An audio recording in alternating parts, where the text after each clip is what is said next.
برنامه خبری و تحلیل اخباری آزادی است تقدیم شما از استودیوی مرکزی. سلام بینندگان عزیز، امروز 1 می این گزارش را داریم. به مردم تاجیکستان گوید که حالا نآیند. مراجعت مهاجران بند مانده در فرودگاه مسکو به هموطنان. بعد هشدارهای با تکرار پلیس نیویورک در دانشگاه کلمبیا اردوگاه اعتراضگران را برهم داده، دهها طرفدار فلسطینیان را به حبس گرفت. اگر مبلغ نیابیم، یک تشکیلات جمعیتی که به صدها کارافتادگان کمک حقوقی رسانده است به مشکلات مالی روبرو شده است.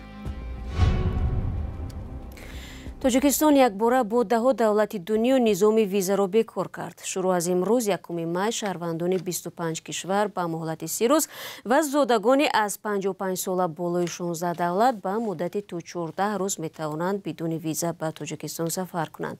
این اقدام در حالی است که تقریبا 10 روز این جانب به صدها تاجیکان در فرودگاه‌ها و هم طریق گذرگاه‌های زمینی وارد شدن به روسیه را اجازه نمی‌دهند. گذشته از این شماره زیادی آنها با بهانه‌های مختلف و بعد از تفتیش موشکافانه و نگهداری در شرایط طاقت فرسا به تاجیکستان اخراج شدند.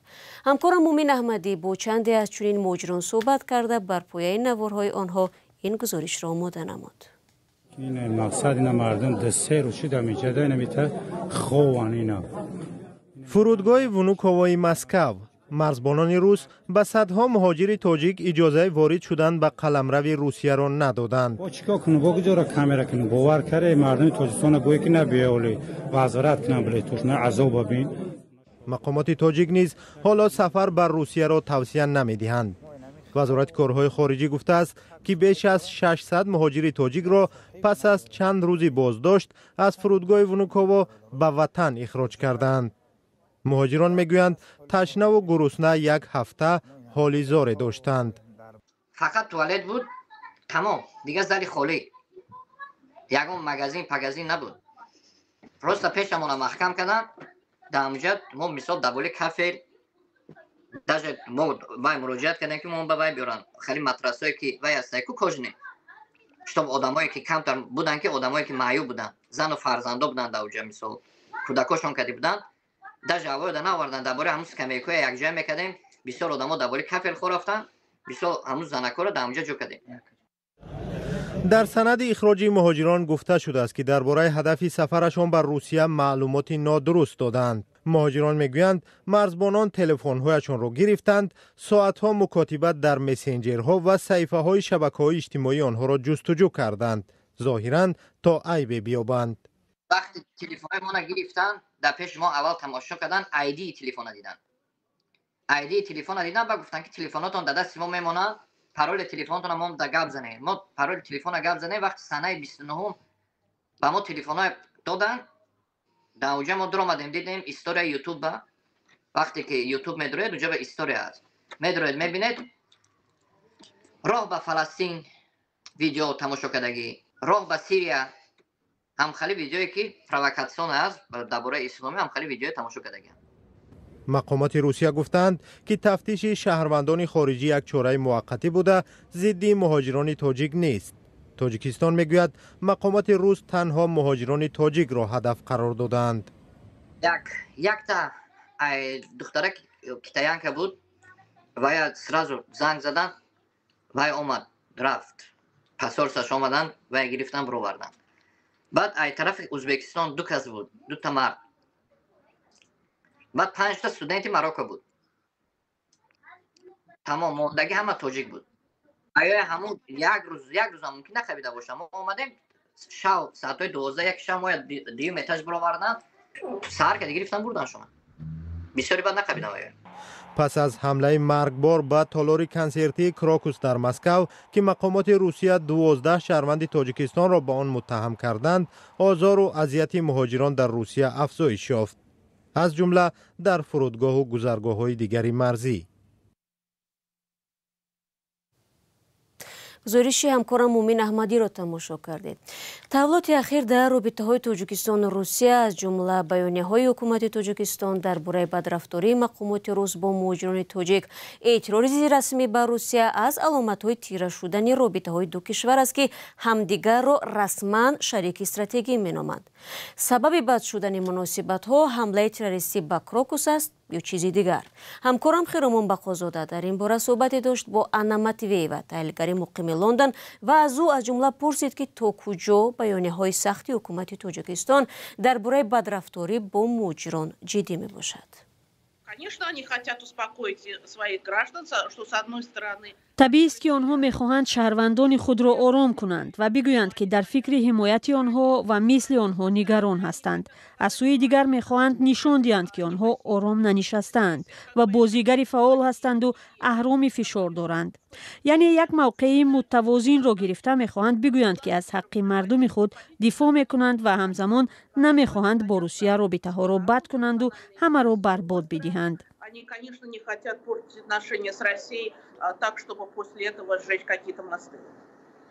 چند پیش یک تحلیلگر مرکزی تحقیقات استراتژی نزد پرزیدنت تاجیکستان در مقاله که آن را بیان فکری شخصیش نامیده است، مهاجرت شهروندان تاجیکستان به روسیه را یک جریان فرق کننده از جریان عادی مهاجرت کاری هم از نظر اقتصادی، هم سیاسی و هم اجتماعی نامید و از جمله گفت که این جریان به منفعت‌های ملی تاجیکستان خطری جدی دارد و وسعتش به گفته او از خطر طالبان هم بدتر است. مثلا او میگوید که مهاجرت تاجیکان به روسیه به دیوار تکیه زده است که میتواند تخریب شد.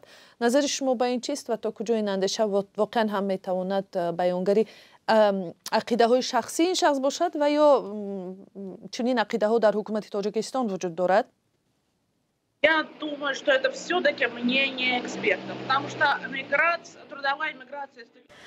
به نظر من نظر شخصی تحلیلگر است. روند مهاجرت کاری از تاجیکستان به روسیه 20 سال است تشکل یافته است.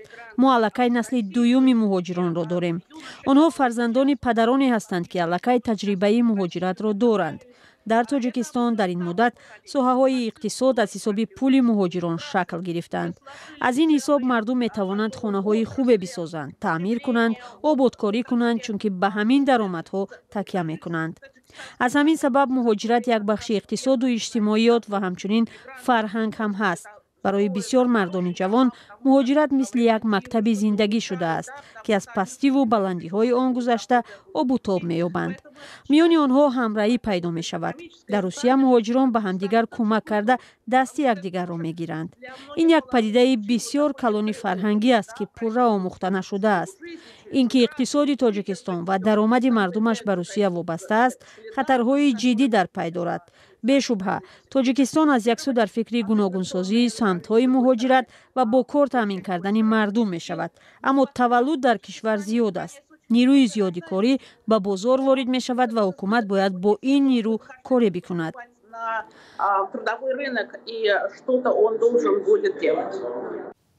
بینندگان گرامی، مصاحبه کامل با انا ماتیویوا به زودی در وبسایت azadi.org و همین کانال آزادی ویدیو نشر می شود.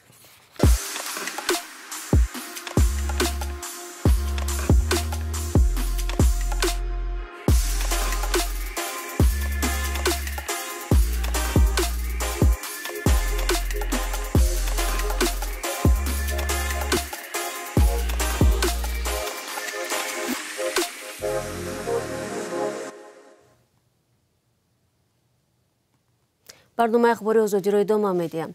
صبح بر وقت 1 می یکی در شبکه‌های تلویزیونی آمریکا به طور مستقیم از مجتمع دانشگاه کالیفرنیا شهر لس آنجلس برخورد خشونتبار میان اعتراضگران جانبدار فلسطینیان با مخالفان آنها را نمایش دادند.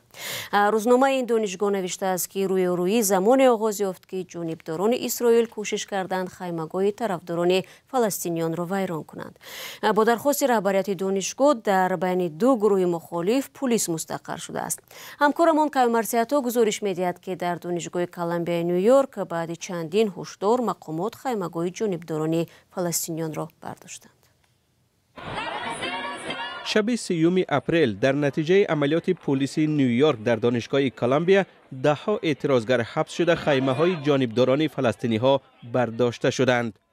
مقامات امریکا 2 هفته این جانب تقاضا داشتند که خیمه ها از قلمرو دانشگاه بیرون کشیده شوند تا روند معمولی تحصیل برقرار گردد. برخورد میان اسرائیل و سازمان حماس که 7 اکتبر در پی حمله مرگبار این گروه تندگرای فلسطینی به جنوب اسرائیل آغاز یافته است، باعث به گردهمایی‌های ضد تبعیدی دانشجویان در سراسر امریکا گردید. در این بین گردهمایی‌های جانب مخالف نیز دایر شده و جانبداران طرف فلسطینی را با ترغیب نفرت به یهودیان متهم می‌کنند.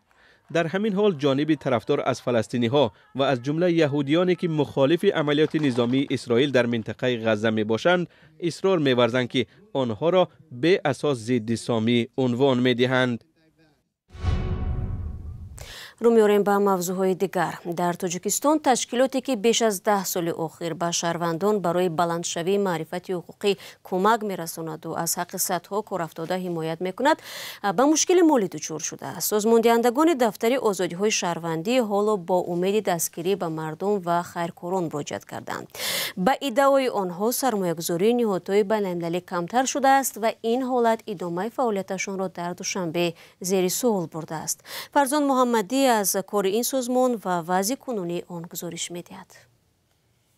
تشکیلات جمعیتی جمهوریوی دفتر آزادی‌های شهروندی 2 ماه باز با یک مراجعت از ساکنان و خیرکاران خواسته است که به سازمان کمک مالی رسانند.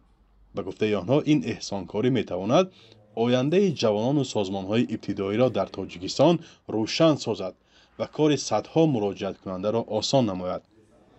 اگر این مبلغ را سازمان دفتر آزادی‌های شهروندی به دست آورده نتواند، فعالیت خود را در شهر دوشنبه اختصار می‌نماید و یا برهم می‌دهد. زیرا به ادعای مسئولان آن توان پرداخت مبلغ را به اجاره بینای فراغ برای فعالیت آزاد و گشاد ندارد.